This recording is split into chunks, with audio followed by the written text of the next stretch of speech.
Theories of Personality, 11th edition, Chapter 9 reading. Abraham Maslow is considered the founder and spiritual leader of the humanistic psychology movement. He objected to both behaviorism and psychoanalysis, particularly Freud's approach to personality. According to Maslow, when psychologists study only abnormal or emotionally disruptive examples of humanity, they ignore all the positive human qualities such as happiness, contentment, and peace of mind. We underestimate human nature, Maslow charged, when we fail to examine the best in people, that is, the most creative, healthy, and mature individuals. Therefore, Maslow decided that his approach to personality would assess society's outstanding representativeness. When you want to determine how fast people can run, he reasoned, you study not the average runner, but the fastest runner you find. Only in this way it is possible to determine the full range of human potential. His theory does not derive from case studies or clinical patients, but from research on creative, independent, self-sufficient, fulfilled adults. He concluded that each person is born with the same set of instinctive needs that enable us to grow, develop, and fulfill our potential. The life of Maslow, 1908 to 1970, a miserable childhood. The oldest of 7 children, Maslow was born in 1908 in Brooklyn, New York. His parents were immigrants with little education and few prospects of rising above their desperately poor circumstances. Maslow's childhood was not pleasant, he told an interviewer. In a statement found in his unpublished, he was just not happy. Isolated and unhappy, he grew up without close friends or living parents. His father was aloof and periodically abandoned his wife and child. Maslow said that his father loved whiskey and women and fighting. Eventually, Maslow reconciled with his father, but as a child and adolescent, he felt anger and hostility toward him. Maslow's relationship with his mother was even worse. A biographer reported that Maslow grew to maturity with an unrivaled hatred toward her, and he had never achieved the slightest reconciliation. She openly feared his younger siblings, never showed the slightest sign of affection for him, and constantly punished him for the slightest wrongdoing. She told him that God would retaliate for his misbehavior. When Maslow once brought home 2 stray kittens, his mother killed them in front of him. He never forgave her, and when she died many years later, he refused to go to her funeral. Alone in the world. As if his mother was not difficult enough, Maslow faced other problems. Convinced he was ugly because of his prominent nose, he also felt inferior because of his scrawny build. His parents taunted him about his appearance and often told him how unattractive and awkward he was. He remembered his teenage years as marked by a huge inferiority complex. Finding a new style of life. When Maslow's early attempts at compensation to achieve recognition and acceptance as an athlete did not succeed, he turned to books. The library became the playground of his childhood and adolescence, and reading and education marked the road out of his ghetto of poverty and loneliness. Maslow's early memories are significant because they indicate the style of life, the life of scholarship, he would fashion for himself. He recalled going to the neighborhood or library early in the morning and waiting on the steps until the doors opened. He typically arrived at school an hour before classes began, and his teacher would let him sit in an empty classroom reading books. She loved him. Although his grades remained mediocre, they were good enough to be accepted by the City College of New York. He failed a course during his first semester, and by the end of his freshman year was in academic probation. Damn, that's realistic. But with his persistence, his grades improved. Becoming a behavioralist. Maslow's desire for learning was matched by his great passion for his cousin Bertha. He soon left home, first for Cornell, then for the University of Wisconsin, where she joined him. He was 20 and she was 19 when they married. Oh, wait, his cousin? The union provided Maslow with a feeling of belonging and a sense of direction. He later said that his life had little meaning until he married her and began his studies. At Wisconsin, however, he found the behavioral psychology of John B. Watson, and, like many people, he became enraptured. From monkeys to self-actualization. Several influences brought about this profound shift in his thinking. He was deeply affected by the onset of World War II and by the birth of his first child.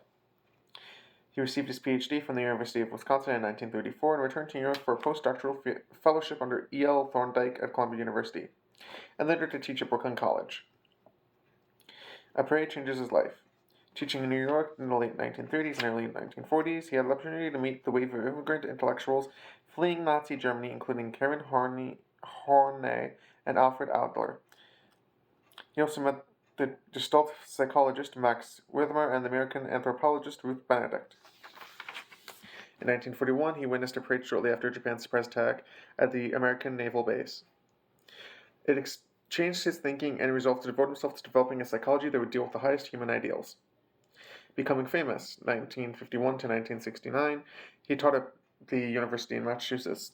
A foundation grant enabled him to move to California to work on his philosophy of politics, economics, and ethics based on a humanistic psychology. He became an immensely popular figure in psychology and among the general public. He received many awards and honors and was elected President of the American Psychological Association in 1967. At the peak of his fame, Maslow developed a variety of ailments, including stomach disorders, insomnia, depression, and heart disease. He died in 1970 of a massive heart attack while jogging around his swimming pool. Personality development, the hierarchy of needs. He proposed a hierarchy of 5 innate needs that activate and direct human behavior.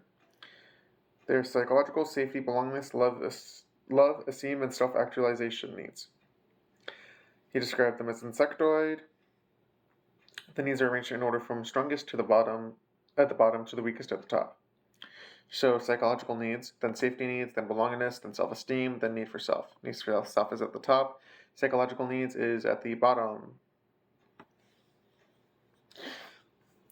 However, the order can be changed depending on economic reasons and other things.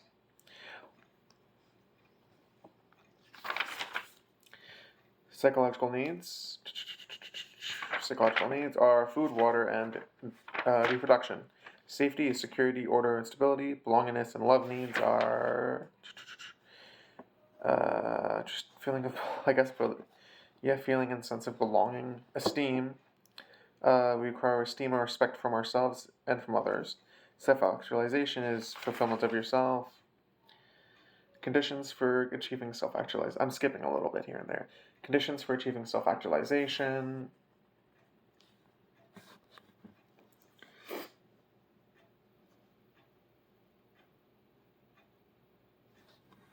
We must be free of constraints. We must not be distracted. We must be secure. We must have realistic knowledge. Cognitive needs. These studies of, cognitive needs are like innate needs to know and understand. So basically like studying, schools, stuff like that. Study of self-actualizers. According to Maslow's theory, self-actualizers differ from others in terms of basic motivation. I'm skipping some stuff here. Fulfilling potential. Self-actualizers are concerned with fulfilling their potential and with knowing and understanding their environment. Meta-needs. Okay, I'm going to go through the meta-needs and meta-pathologies. Truth. So, the meta-need, truth. The meta-pathology of mistrust, cynicism, and skepticism. The meta-need of goodness has the meta-pathologies of hatred, repulsion, disgust, reliance only upon this. Okay. Beauty has vulgarity, unity, disintegration, dichotomy, transcendence, has simplistic view, aliveness has deadness, uniqueness has loss of self, perfection has hopelessness, necessity has chaos, completion has incompetence, justice has anger. I'm just going to skip these because there's a lot, and I don't want to read all these things because I don't care that much. The Jonah complex is the idea that toward doubts of our own abilities, questions about human nature, assessment, research, self-esteem, self-determination theory. I'm just going to read the reflections and the chapter summary because I'm just tired. Criticisms of Maslow's theory center on his research methods and lack of experimentality generated supporting data. The sample of self-actualizing people from which the data were derived, fewer than half of whom were interviewed in person, is too small for generalization to the population at large. Critics also charged that the ways in which Maslow amassed information about his original self-actualizing subjects are inconsistent and vague. He did not describe how he interpreted test results or analyzed biographical materials, nor did he indicate precisely what led him to identify those particular people as self-actualizing. For his subjects, he selected people he admired. These criteria were not specified at the time. Other criticisms, his definitions of various concepts is very vague. His defense is that although it's not supported by research, it is successful in other terms, such as clinical, social, and personal. It became extremely popular, actually, in the 1960s and 1970s. Chapter summary. He argued that each person is born with insectoid needs that lead to growth, development, and actualization. The hierarchy of needs, psychological, safety, belongingness, love, esteem, self-actualization. Though the lower needs must be satisfied before the higher needs. Safety needs are most important in infants and neurotic adults. Belongingness and love can be satisfied through association with a group or affectionate relations. Esteem needs include self-esteem and esteem from others. Self-actualization involves realization of one's potential and requires a realistic knowledge of one's strengths and weaknesses. Motivation in self-actualizers serves not to make up for deficits or reduce tension, but to enrich life and increase tension. Meta needs are states of growth toward which self-actualizers move. Self-actualizers constitute less than 1% of the population. The image of human nature is optimistic, emphasizing free will, conscious choice, uniqueness, the ability to overcome childhood experiences, and innate goodness. Use interviews, free associating, projective techniques, and biographical material to test the personality. Yeah, that's basically the gist. Okay, cool. Thank you for listening to chapter 9. Until next time.